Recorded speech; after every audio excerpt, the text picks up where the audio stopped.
The UN says dozens of Palestinians are dead and even more injured after an Israeli strike on a UN-run school in Gaza. Israeli Defense Forces confirmed the airstrike, saying the school had a Hamas compound embedded inside of it. Now the Hamas-run Gaza Health Ministry says Al-Aqsa, the only functioning hospital in the area, has received more than 140 dead bodies in the past 48 hours.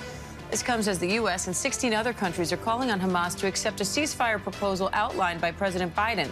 Foreign correspondent Marcus Moore joins me live now from Tel Aviv, Israel, with more on that. Marcus, what more can you tell us about this airstrike on the school?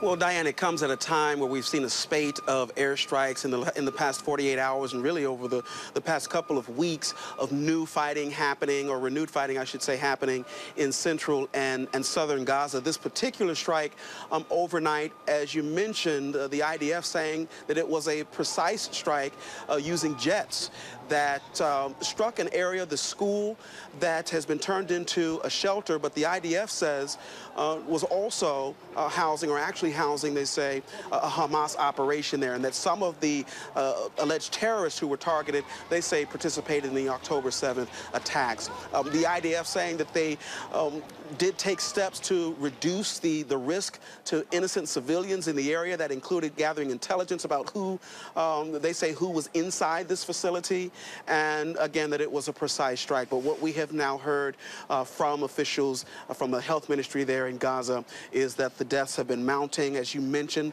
more than 140 bodies arriving at the Al-Aqsa hospital just within the past 48 hours. And there, this morning, Diane, there was an urgent search underway amidst the rubble of that building to try to find any people who were trapped inside. UNRWA calling for an investigation into this strike and saying that all UN facilities should be protected at all times. Diane.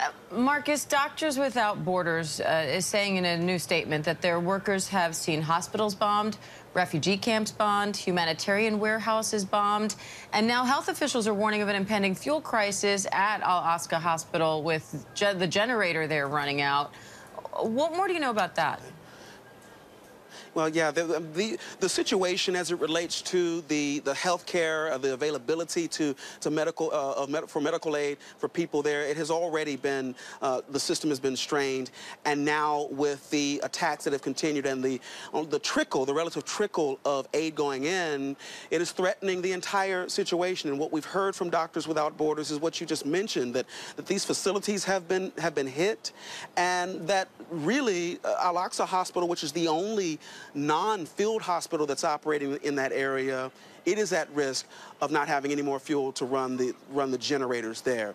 And I don't have to tell you what that could mean for access to medical care. And so that's why those volunteers, many of them who've been in the midst of this for months, that is why they are sounding the alarm, and why so many are calling for an immediate ceasefire, if for nothing else, to address the humanitarian crisis that's unfolding there. Diane.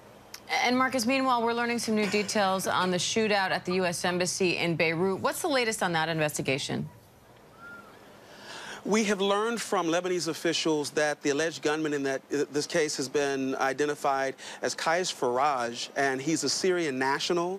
Videos circulating online show a gunman, and we've also seen a video from yesterday of the alleged gunman with the ISIS written on his ammo vest, according to the State Department. This is part of the investigation as we try to determine what a potential motive is. While the State Department is saying that the alleged gunman had ISIS written on that vest, it is important to note that ISIS has not claimed responsibility for this attack on the embassy, Diane, that left that gunman injured, but nobody else hurt. All right, foreign correspondent Marcus Moore in Israel, thank you.